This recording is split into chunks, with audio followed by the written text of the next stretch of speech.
Алай районунда бала уурдаганы келди деп уур токуму калынган балдардын ата-энелери апта башында Ош шаарынын Борбордук аянтына тынчтык митингине чыгышты.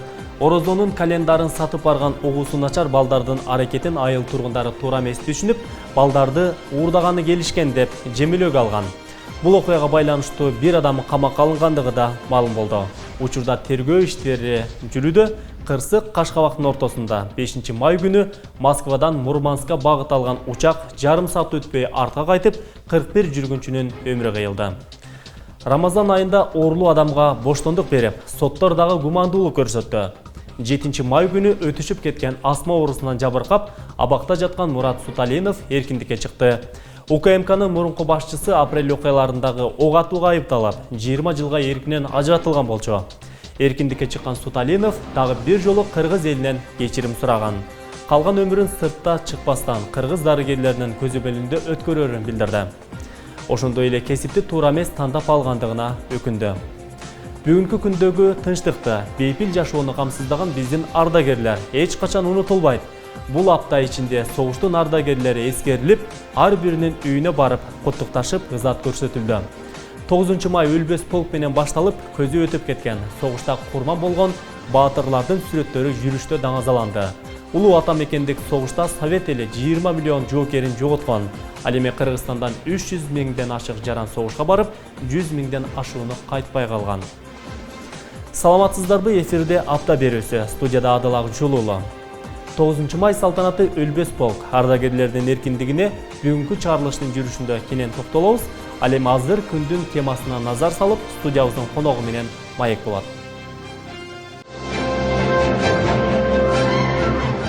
Бүгүн биз Ош шаарындагы газ берүүнүн жеткиликтүүлүгү жана абалы тууралуу сөз кылууну туура көрдүк. Студиябыздын коногу дагы бар. Ал Ош газ филиалынын директорунун орун басары Маматов Мирбек Акжигитович болмокчу. Саламатсызбы, студиябызга кош келипсиз. Алгач эле айтып берсеңиз, мына ошол Кыргызстан ошол газды кайсыл мамлекеттерден алып келет? Бүгүнкү күндө көйгөйлөр, маселелер жокпу? Газпром Кыргызстан ишканасы Кыргызстандын түндүк аймагын Казакстан аркылуу алат жаратылыш газын. Ал эми түштүк аймагына болсо Өзбекстан аркылуу жаратылыш газын алат да. Анан бул жерде ушу Кыргыз газдан Газпром Кыргызстан ишканасына өткөндөн бери газдын көлөмү дагы көбөйдү десек болот. Жылдан жылга мындай калктын керектөөсү газга болгон мындай бир топ өстү да. Мисалга эле айтсак, былтыр 2017 жылы Ош шаарында эле калктын керектөөсү 20 миллион куб болсо, 2018 жылы 22,5 миллион куб болду да. Азыр учурда ошол Ош шаарынын тегерек четинде ошол газ менен камсыз кылууда, элде газ менен камсыз кылууда кандай иштер аткарылып жатат? Ушул туурасында дагы өзүңүздүн маалыматтарыңыз болсо айта кетсеңиз. Бизде бул эки этап менен каралган да.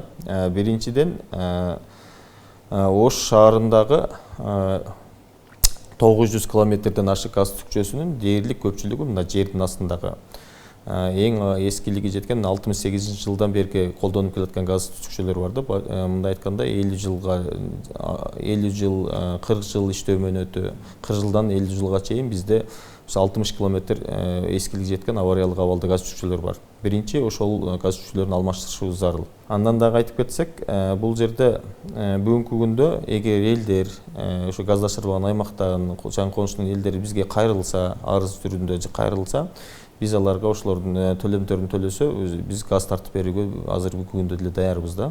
Мисалы бизден бирок азыр мына жылдын аягына чейин газга болгон проектилери, жанагындай газ эсептегичтери бекери берилет да. Бекер жасалат. Тарифтер дагы бир топ газ монтаждоо иштери бир топ арзан. Мына Ош шаарында ошол эскилиги жеткен ошол газ курларын алмаштыруу канча пайызга алмаштырылды? Жаңы эле өзүңүз айтып кеттиңиз, ошол газ курларын алмаштыруу иштери жүрүп атат деп. Канча пайызга алмаштырды, дагы канча пайызын алмаштырууга муктаждык жаралып жатат бүгүнкү күндө? Бул жерде бизде айтып койсом, салыштырмалуу түрдө. Эгер мурун Кыргыз газ убагында 2014 жылга чейин 8 жылдап, 10 жылдап, 200 метрде жер үстүндөгү даже газ түтүкчөсү алмаштырылбаптыр да. Акыркы 3 жылда ошо Газпром компаниясы аркылуу эскилиги жеткен жана жогоруда айткан 60 километр жердин астында газ түтүкчөлөрдү атпайбызбы? Булар авариялык абалдагы. ошолордун 40 километри алмаштырылды да бүгүнкү күндө. Буга чейин ошол көп эле жолу айтылып келген, ошол Ош шаарынын тегерек четинде ошол газ курлардын үстүнө эле үйлөрдө салып алган учурлар, сода күркөлөрдө салып алган, жеңил типтеги сода күркөлөрүн салып алган учурлар кездешкен экен. Буларга кандай түшүндүрүү иштерин жүргүздүңүздөрбү же кандай чара көрүлдү? Бул маселени кантип чечиш керек да? Биз мына 2015-тен берки аткарылган иштерди айтып келсем, 2015-жылда жылдын башында 125 ошо сиз жогоруда айткандай газ түкчөсүнүн үстүнө куруп алган жанагындай камоктор, үй салып алган, жанагындай башка бир коммерциялык точкаларды салып алган объектилер катталган да бизде. Булардын убагында курулуп жатканда ошолорго документтерди берүү тиешелүү органдар бизди макулдуксуз эле берип койгон да, иш кагаздарын тууралапчы, проекттерлерин. Анан биз жылдан жылга ошолорго предписанияларды берип, жана мэрияга кайрылып, госэкиттик инспекцияга кайрылып, ошо абоненттердин өзүнүн эсебинен жылдырып, кээ бирки көпчүлүк жанагындай охранный зона деп коебуз, жердин астына өткөн ушу мыйзам бузууларды. Булдардын жанагы биз газ түкчөлөрүн 40 километр алмаштырдык деп атпайбызбы? Көпчүлүгү дагы ошол нерсе ошолордун эсебинен да чыгып кетти. Бүгүнкү күндө бир 20га жакын ушундай объектилерибиз калды. Ошондой бир 100гө жакынын азайттык десек болот да. Анан биз мындай кылабыз, мыйзамсыз курулуш иштерин куруп алгандарга биринчи предписание беребиз. Анан экетек инспекцияга, мэрияга кайрылабыз. Ошолордун менен көмөгүнүн астында ошо же жылдырабыз газ түкчөсүн, же болбосо жанагыны мыйзамсыз курулуштарга мыйзам чегинде чара көрөбүз да. Мына шаар аймагындагы ошо Кермет Тоо аймагында жергиликтүү тургундар өз алдынча эле өзү кызматташып, өздөрү эле ошол газ курларын үйлөрүнө чейин тартып алган учурлар кездешкен экен да. Буларга сиздердин аракеттериңиздер кандай болду? Убагында бир арис мененби, буга бир кандайдыр бир долбоорлор менен бул ошо донорлор аркылуу каржыланып, бул жерде ошол жерде айылдын бир тургундары мындай жоопкерчиликти алып, кандайдыр фирмаларды түзүп, ошолор аркылуу мындай газ түкчөлөр тартылган экен менин маалыматым боюнчачы. Ошол газ түкчөлөрүн тартылып, ошо долбоорлорун эметип бүткөндөн кийин бизге тиешелүү ошо проект долбоорлук сметалык документтерин, ошо газ түкчөлөрү боюнча трубалардын сертификаттарын, кандай сварщиктер кылды, ошолор боюнча толук бизге документтерди Ош газ филиалына өткөзүп берген эмес да. Эгер Ош газ филиалына өткөзүп берсе, биз газга улап өзүбүздүн баланска алмакпыз да. Бүгүнкү күндө биздин баланска тапшырып берилдик. Ошо тиешелүү жоопкерчиликтүү подрядный ишкерлер тарабынан, организациялар тарабынанчы. Бүгүнкү күндө ошол калктын көгүлдүр отко болгон карыздары канча миллион сомду чапчып турат? Бул маселеде көйгөй жокпу? Көйгөй бар. Карыздарды төлөбөй коюу боюнча. Көйгөй бар, албетте. Бүгүнкү күндө 1 апрелге карата калктын Ош шаарынын калкынын газга болгон дебитордук карызы 32,5 миллион сомду түзөт. Бул жылдан жылга өсүп баратат. Себеби дегенде газга болгон элдердин керектөөсү да өсүп атат. Жанагындай 2,5 миллион метр кубка өстү дегенде. 2014-жылы ошол Кыргыз газ ишканасы Газпромго сатылгандан бери кандай өзгөрүүлөр болду? Кандай бир натыйжалуу ишмердүүлүк жүрүп жатат бул жакта? Ушундай жакшы өзгөрүүлөр болдубу? 2014-жылы апрелде 11-inde ошо сатылган Кыргызстан ишканасы, Газпром Кыргызстан ишканасына. Аны Газпром Кыргызстан ишканасы болуп, ошо 2014-жылдын 11-июлунда түзүлгөн. Эми билесиздер, 2014-жылы газ болбоду түштүктө. Биз 2015-жылдан баштап биринчиден ошо газ маселеси чечилди. Газ маселеси жылында баягы Өзбекстандан алчу эмес белек. Биздин өкмөт ошо кышка жакын декабрда барып газды чечип, мындай бир топ баш оорулар болчу да. Ошо баш оорулардан кутулду десек болот. Газпром өзү чечти биринчиден, өзүнө милдеттеме алды. Аны экинчиден кыш келгенде эле айрыкча мына Ош областында, Ош шаарында газдын калкты газ менен камсыз кылуу мүмкүн эмес болчу да. Себебинде мындай газдын басымы түшүп кетип, көпчүлүк участкаларга жетпей, ошол проблемалар чечилди. Мындай газдын басымы да кышкы мезгилге, кышында, жайына карабай бирдей мындай стабилдүү болуп калды. Деги эле ушул Ош шаарынын канча пайыз калкы ушул газ менен камсыз болгон. Мындан ары дагы элди газ менен камсыздоо толугу менен жүргүзүлөбү? Буга чейин эле ошо Ош шаарынын 100% эле газ менен камсыз болгон эмес да. Кайсыл аймактарда газ жеткирүү иштери жүргүзүлөт? Ушул туурасында дагы ой бөлүшүп койсоңуз. Ош шаарынын 80%га жакыны жаратылыш газ менен камсыз болгон. Жана жогоруда айтып атпаймынбы, генералдык Кыргыз Республикасынын генералдык газдаштыруу боюнча генералдык схемасында 2030 жылга чейин Ош шаарында газдаштырылган аймактары каралган, долбооруна киргизилген. Ушул эле мына Жапалак айылдык аймагы башкармалыгы, бул жерде жана Төлөйкөн жак бар, анан Абжалов көчөлөрү, Озгур жак бар, ушундай эле Амир Темур кичи району, ушулардын газдаштырылбаган аймактары долбоорго киргизилген. Эгерде бирок ал долбоорду күтпөй, эми ал 2030 жылга чейин ишке ашырылат да. Күтпөй элдин каалоосу болсо биз газ киргизип бергенге дайым даярбыз. Бизге келип арыз жазса, тиешелүү төлөмдөр төлөсө, биз дайым тартып бергенге даярбыз. Мирбек мырза, атайын убактыңызды бөлүп, алтындай убактыңызды арнап, биздин телекомпанияга келип маалымат бергениңиз үчүн ыраазычылык билдиребиз. Саламатта калыңыз. Саламатта калыңыз. Урматтуу телекөрүүчүлөр, бүгүн биз Ош шаарындагы газ берүүнүн жеткиликтүүлүгү жана бүгүнкү күндөгү абалы туурасында сөз кылдык. Студиябыздын коногу Ош газ филиалынын директорунун орун басары Маматов Мирбек Акжигитович болду. Программабыз улантылат. Ош шаарынын ички көчөлөрү асфальтталып өттү. Ленин жана Курманжанатка көчөлөрүн бириктирген Мамажанов көчөсү оңдоп түзөөлөрдөн өтүп пайдаланууга берилди. Жолдун эки капталындагы арыктар жаңыланып, үстүнө темир капкактар орнотулган. Буга чейин ички жолдордун абалы кейиштүү болгон. Бул туурасында кененирээк кийинки материалда баяндалат.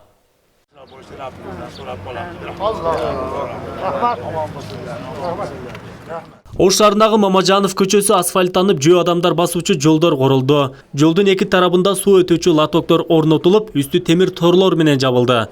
Бүгүн Ош шаарынын мэри Талайбек Сарыбашев бүтүрүлгөн курулуш иштеринин сапатын текшерип, жолго жаңы асфальт төшөө иштери уланаарын билдирди. Биздин негизги максатыбыз шаардан ички жолдорду, биздин баланстагы жолдорду аздан болсо дагы мына оңдотойлу деген аракеттер болуп атат да. Мындан кийинки планыбыз, мына азыр проекттин долбоорун даярдап атабыз. Шакиров көчөсүндө ал жерде дагы мына проекттин долбоору толук даярдалды. Жакын арада мына баштоо иштери бүтүп атат да. Кулат кичи районунда дагы мына бульварды да баштатабыз. Ал жерде дагы ички жолдору мына толук ушул жергиликтүү бюджеттин эсебинен оңдолот. Шаардагы Ленин жана Курманжанатка көчөлөрүн бириктирген Мамажанов көчөсү буга чейин унаа жолу жараксыз, чуңкурлар пайда болуп, оюлуп калган. Бул жол менен Борбордук базарга келген адамдар кыйналып, жергиликтүү тургундар үчүн да ыңгайсыздык жаралган. Мен азыр Кудайга шүгүр мэр болгондон бери мына көчөлөр эмне туратырлар болду. Нар жакта жүрө турган жолдор кылып берди мэрибиз. Жаман көчөлөрдө жашаганбыз, канча жыл чаң жүткөнбүз бул көчөлөрдөчү. Аябай чукур, бирок эч ким бул көчөгө караганда эмес. Азыр Кудайга шүгүр ушундай жакшынакай кылып берди мэрибиз. Рахмат. Столба алмаштырды, столбаларды дагы жолдорубуздун аркы туратырлар кылып берди. Амел лотоклор коюп берди, суу кете турган кылып. Бул жолду оңдоодо алгач жол четиндеги мыйзамсыз курулуштар алынып, түнгү жол чырактар коюлган. Жолдун бир тарабына курулган тротуардын узундугу 260 метрди түзөт. Туурасы 2,5 метр. Ал эми асфальтталган жолдун узундугу 260 метр, туурасы 7 метр. Курулуш иштери жергиликтүү бюджеттен каржыланган. Сметалык баасы 8 миллион 600, а тендердик баасы 7 миллион 900 болду.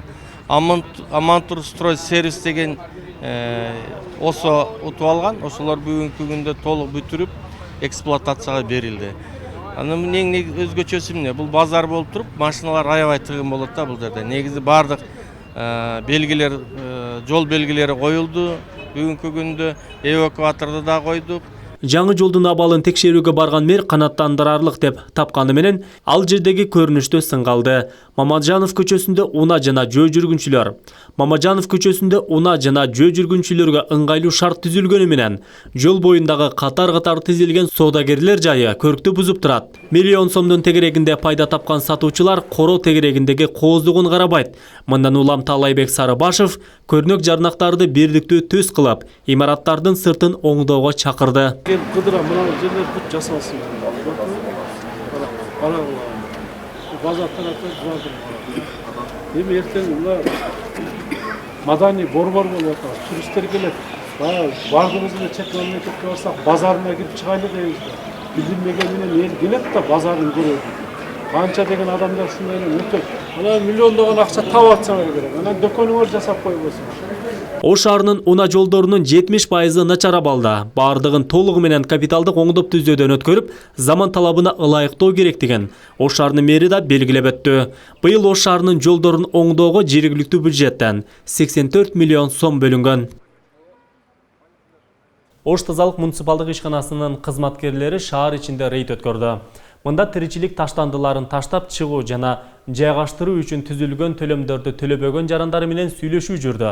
Рейд учурунда сыртка чыгарылган таштанды акысын өз убагында төлөбөгөн жарандар менен эки тараптуу келишпестиктер да жаралган. Кененирээк кабарчыбыз айтып берет. Бул Ош шаарындагы Грамотей жеке менчик мектеби. Грамотей мектеби чыгарылган таштандыга салык төлөбөй жаткан. Бүгүндө эч кандай майнап чыккан жок. Грамотей мектебинин кызматкерлери мектеп жетекчиси жок экендигин айтышты. Байке, сураныз чыгып туруңуз. Сюда нельзя, извините, пожалуйста. Сюда выйдите, пожалуйста. Здесь нельзя. За школу. Пожалуйста. Школа, за школу, за сертификат. Азыр даваштеп го кирип кетти. Рейд көптөн бери төлөмдөрдү төлөбөй жүргөн жеке менчик дүкөндөрдө да жүргүзүлдү. Бул дүкөндүн ээси чыгарган таштанды үчүн каражат төлөбөйт. Бул суроого Гүлмира Турунбекова жолдошу Талантбек Ильязов билерин айтып, текшерүүгө келгендер ортосунда түшүнбөстүк жаралды. Квартал комитет болсо эже аптыгы талант чусу болсо. Анда эже обязательно мыйзамды билет экен, төлөш керек да. Квартал ишейди бардыгы төлөп аласыз. Эже биз бекерден мына келе бербейбиз. Ал киши башка жакта иштейт. Бул жерге тиешеси жок. Сиздин жолдошуңуз? Жолдошум болгону мага бир жолуккан Кожоюну сиз мага. Кожоюну мен болгону бир жолукканга эле келип калат да. Анда жолдошуңуз айткан экен да, ошо төлөбөйбүз да. Эми айткан айтпаган ал белгисиз. Ал кишинин айтуусу боюнча эле. Ал киши келгенден кийин өкө жолугуп квитанцияны төлөп айына төлөйсүздарбы кадимкидей мусорду? аны ошол кишиге берип коем. Баардыгы ошол кишинин колунда. Төлөп атса керек. Ошого берип коем. Төлөмдөрдү төлөбөй жашап жүргөн жарандарга түшүндүрүү иштерин жүргүзүү үчүн келгенде дээрлик баары жашаган жеринде жок болуп чыкты. Сатымкул Мураталиевдин айтымында текшерүү учурунда жашоочулар дайыма үйдө жок болушат. Ал да хозяин квартирага берип коет. Квартиранттар, конечно, алар мындай добросовестно өздөрүнүн күнөөлөрүн төлөйт. Бирок мурда карздар төлөнбөйт. Аныкыда 2,5 миңден 3,5 миңге чейин карыз бар. Мен бир айда 2 жолу 3 жолу келем. Особенно мо төлөбөгөндөргө постоянно келем тыкылдатчы. Белгилей кетсек, Ош шаарында таштандыга болгон калктын карызы 2012 жылдан бери 12 миллион сомго жетти. Ош шаарында 3000ге чукул адам улуу ата мекендеги согушка катышкан ардактуу инсандарды даңазалап, өлбөс полктун катарында жүрүшкө чыкты. Катышуучулар согуш ардагерлеринин, баатырлардын сүрөттөрүн көтөрүп алышкан. Өлбөс полкто кыргыз эли үчүн кызмат кылган инсандар да унутта калбай эскерилди. Согуш ардагерлери 1940-1960 жылдардагы таандык болгон жеңил унаага чыгып, ардактуу конок болушту. Өлбөс полк акциясы тууралуу кененирээк кийинки материалда баяндалат. Бүгүн Ош шаарында өткөн Өлбөс полк акциясына катышуу үчүн Ош облусунун аймактарынан жана шаардан согушка катышкан атасы менен сыймыктанган инсандар топтолду. Жүрүш Ленин көчөсүндөгү келечек балдардын чыгармачылык борборунан башталып, Ош шаарынын борбордук аянтына чейин уланды. Мен Алайдан келдим. Атам Алайлык корулдук болот. 43-жылы кеткен согушка. 45-жылы келген. Мына төшүндөгү бүт медалдардын баарын ошол жактан алып келген. Жүрүш оркестр менен коштолуп, акциянын катышуучулары ата, чоң аталарынын эрдигин даңазалады. Акциянын сап башында согуш ардагерлери жүрүшкө чыкты. Ардагерлер 1940-1960 жылдарга таандык болгон жеңил унааларга чыгып, жүрүштүн ардактуу коногу болушту. Жылда 9 май майрамын күтүп, өзгөчө шаң менен тосууну каалаган ардагер аталардын кубанычында чек жок. Үйгө жакынлап калдым. Согуштун ветеранмын. 8 жыл жүргөн солдатта мекенди коргоп, мекенди биз коргодук. Ошо жеңишти биз алып келдик десек, жаңылышпайбыз да. Рахмат. Эч ким эч качан унутулбайт деп жазылган уран. Анын артында акцияга катышкан 3000ге чукул адам жөө жүрүштөн өттү. Өлбөс полк менен сыймыктанган шаар тургундары видео сүрөттөргө тартып турушту. Бул акцияга Ош шаардык, Ош облустук бийлик өкүлдөрү, мамлекеттик мекемелердин жетекчилери, шаар тургундары катышты. Мындан тышкары Кыргыз Республикасынын вице-премьер-министри Замир Аскаров жана Жогорку кеңештин депутаты Айнуру Алтыбаева да келген. Биздин Ош шаарынан дагы бүгүнкү күндө улуу ата мекен согуштун катышуучулары 7 ардагерибиз калып туруп, Оруктун 19 ардагери калып турушулар менен биргеликте биз бүгүн майрамдап атабыз. Мына өзүңүздөр белгилүү болгондой бүгүн атайын ушу борбордук аянтка чейин жүрүш жасап атабыз. Мен дагы өзүмүн ушул Тайтан 1943 жылы согушка кетип, 45-жылы бир бутун жоготуп, ушу Калининградты бошоткондо ошол жерде согушта болгон. Мен болсо бул мен өзүмдүн атам. Şu 17 yaşında ketken eкен soğuşka 42 жылы 18 деп жазылып кеткен. Андан 3 жыл соғышкан. 3-чү Белорусиялык фронтунда Калининградты азыркы мурунку Кенигсбергти алганда ошо 45-жылы учакта болгондо. Улуу жеңиштин 74 жылдыгына карата Өлбөс полк акциясына катышуучулары жүрүштө бир гана согушка катышкан инсандардын сүрөтүн көтөрүп чыкпастан, кыргыз элине эмгеги сиңген коомдук ишмерлердин сүрөтүн да алып чыгышкан. Бул Абсамат Масалеттин сүрөтүн көтөргөнүсү бул Кыргызстан Коммунисттик партиясынын биринчи секретары болгон. Ошон үчүн биз коммунисттер бардык ушу Коммунисттик партияны Абсамат Масалеттин сүрөтүн көтөргөнмү? Ошонан. Бул ардагерлерибиз менен биз сыймыктанабыз. Бизге аябай көптөгөн кыйынчылыктарды көрүп, бизге жеңишти алып келишкен. Биз аларды эч качан унутпайбыз. Алар түбөлүккө биздин жүрөгүбүздө жашайт. Чоң атамдын атасы Ризатов Талканбай деген фронтовик болгон. Согушта фронтко барып, үшбүштүк каттарында жөнөткөн убактар болгон. Бирок тилекке каршы курман болуп кайтпай калган. Өлбөс полк жүрүшүнө чыккан катышуучулардын коопсуздугун тартип сакчылары көзөмөлдөдү. Ошентип жөө жүрүш катышуучулары борбордук аянтка келип, сыйлуу орундуктардан орун алды. Андан соң жылда уюштурулган концерттик бөлүк орун алды. Каракулжа районундагы улуу ата мекендик согуштун жалгыз ардагери Сами Калманбетовго уна белек берилди. Уна 9 май майрамдык салтанатта тапшырылды. Ошондой эле салтанаттын жүрүшүндө өчпөс сотко гүл чамбарлар коюлуп, көзү өтүп кеткен согуш ардагерлерине Куран окулду. Күч түзүмдөрү, окуучулар, ардагерлердин жакындары алардын сүрөттөрүн кармап параттан өтүштү. 9 май улуу жеңиштин 74 жылдыгына арналган майрамдык салтанат согуш талаасында жүрүп мекенине кайтпай калган жоокерлерге арналган өчпөс отко гүл чамбарларды коюу жана Куран окуу менен башталды. Сами Калманбетов Каракулжа районундагы улуу ата мекендик согуштун жалгыз ардагери. Ал 99 жашта. Ардагер Калманбетов 1941 жылы 21 жашында согушка жөнөп, кан майданда 3 жерине ок тийип жараталган. 1945 жылы өз мекенине жеңиш менен кайтып келген. Бүгүн улуу жеңиш майрамын белгилеп, согуштагы куралдаштарын эскерүү үчүн райондун борборуна келди. Азыркы заман эң жакшы заман. Азыр тынчылык болсун. Galiba yaşlılıkların içinde yaşayıcı Kırgızistan'da yaşayanlar. Memleketimiz ölüp etsin. Майрамдык салтанаттын жүрүшүндө 29 оруктун жана согуш ардагерине өлкө башчысы Соорунбай Жээнбековдун жана жергиликтүү бийлик өкүлдөрүнүн акчалай сыйлыктары тапшырылды. Мындан сырткары ардагер Сами Калманбетовго Honda CRB үлгүсүндөгү уна белекке берилди. Уна Каракулжа районунун уул кыздарынан түзүлгөн демилгелүү топтун, ардагердин балдарынын жана жергиликтүү бийлик өкүлдөрүнүн атынан тапшырылды.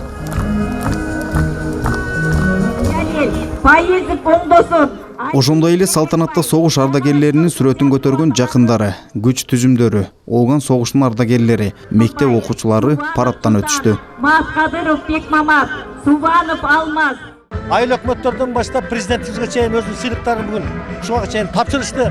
Мына мамлекет тарабынан, өкмөтүбүз тарабынан ар бир оруктун катышынан 10 000 сомдон, улуу ата мекен согуштун катышууларына 15 000 сомдон, мына бир рет берилчү пособиялар берилди буга чейин.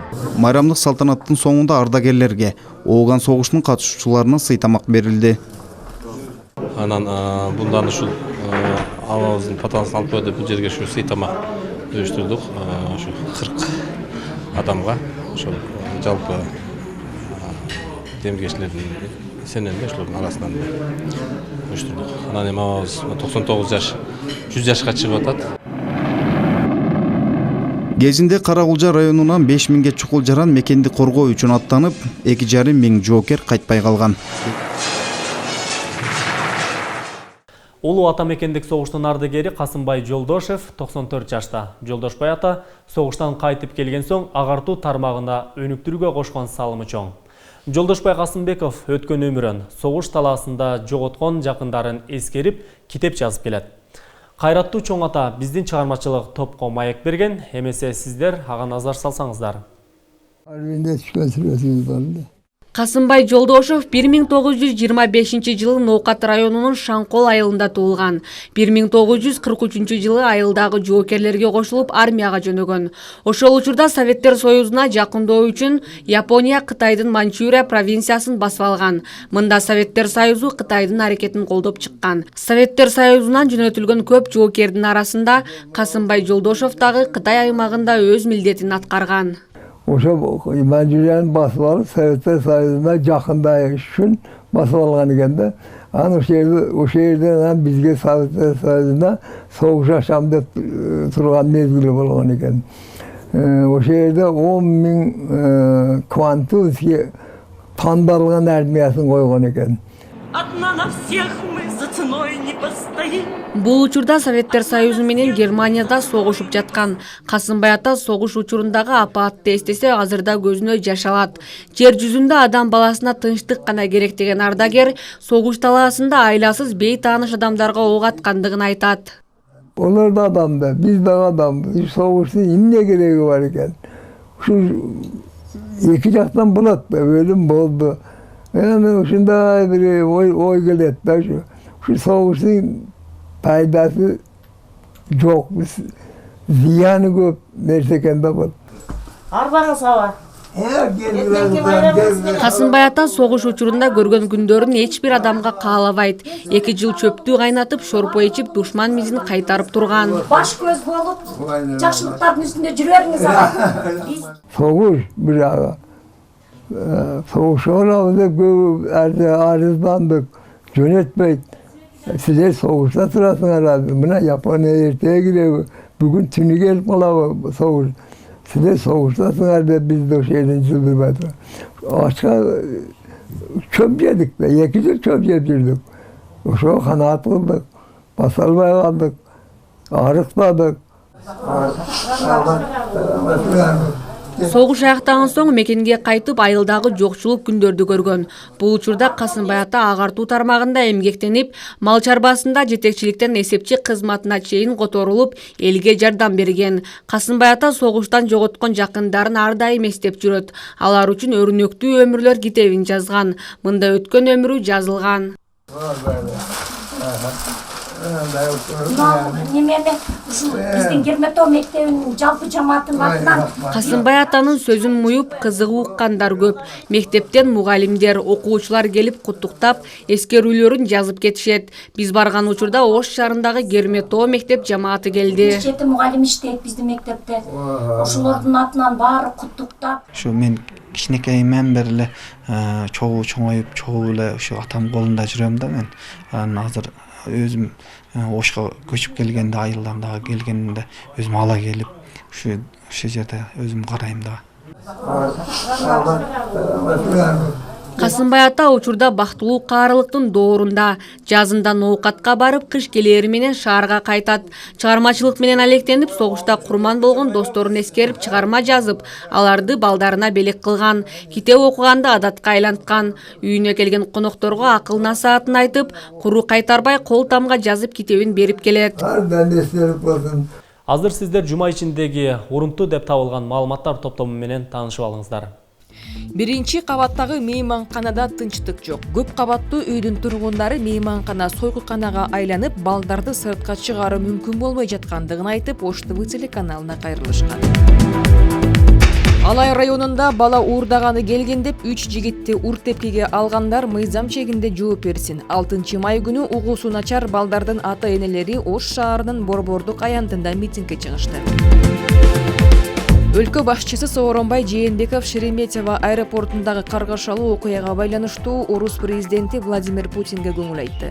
Шереметьево аба майданындагы учак кырсыгынан 5 май күнү 41 адамдын өмүрү кыйылды. Жогорку кеңештин төрагасы Дастанбек Жумабеков улуу ата мекендик согуштун ардагери Асек Курманбетовду үйүнө барып коттуктады. Асек Курманбетов быйыл 2 январда 96 жашка чыкты. УКМКнын мурдагы башчысы Мурат Суталинов эркиндикке чыкты. Тийиштүү чечимди Бишкек шаардык соту 7 май күнү кабыл алып, Суталинов сот залынан бошотулду. 7 май күнү өлкө аймагында 13 өрт кырсыгы катталды. Бул күнү Ош шаарындагы унаа тетиктерин саткан контейнерде дагы өрт тутанган. Эч ким эч качан унутулбайт. Бул күнү Ош шаарындагы согуштун жана оруктун ардагерлерин шаардын мэри Таалайбек Сарыбашев үйлөрүнө барып коттуктады.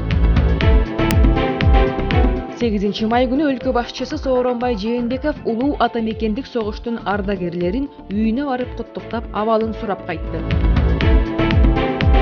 Ош облусунда согуштун 38 ардагери бар. Озарбек Жылкыбаев Тоокат районундагы ардагерлерди барып коттуктап келди.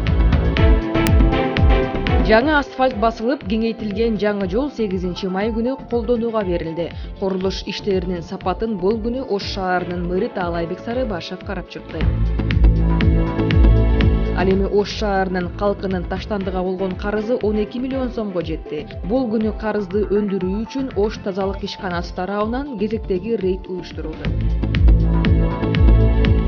Өлкө башчысы Сооронбай Жээнбеков 9 май күнү Бишкек шаарында өткөн Өлбөс полк жүрүшүнө катышты. Мамлекет башчысы Өлбөс полк жүрүшүнө өзүнүн чоң атасы Жээнбек Пирназаровдун портретин алып чыккан. Ал эми Ош шаарында 3000ге чукул адам улуу ата мекендик согушка катышкан адамдарды даңазалап, Өлбөс полктун катарында жүрүшкө чыкты. Катышуучулар согуш ардагерлеринин, баатырлардын портреттерин көтөрүп алган. Ош шаарында 9 май салтанаттуу түрдө белгиленди. Согуш талаасын элестеткен театрлаштырылган программа көрсөтүлдү. Жараткан жерге бизге тынчтык, элибизге бакубат жашоо насип этсин. Сиздер узап бараткан жуманын негизде жана окуяларына сереп салган апта маалыматтык программасы менен тааныштыңыздар. Ушул жана башка маалыматтарды сиздер Ош ТВ Чекит KG сайтынан да байкап тааныштыңыздар болот. Ал эми берүүнүн соңунда сиздер эртеңки күнгө карата аба ырайы менен тааныша аласыздар. Берүүнү мен Адыл Акжолулу алып бардым. Саламатта калыңыздар, аман болуңуздар.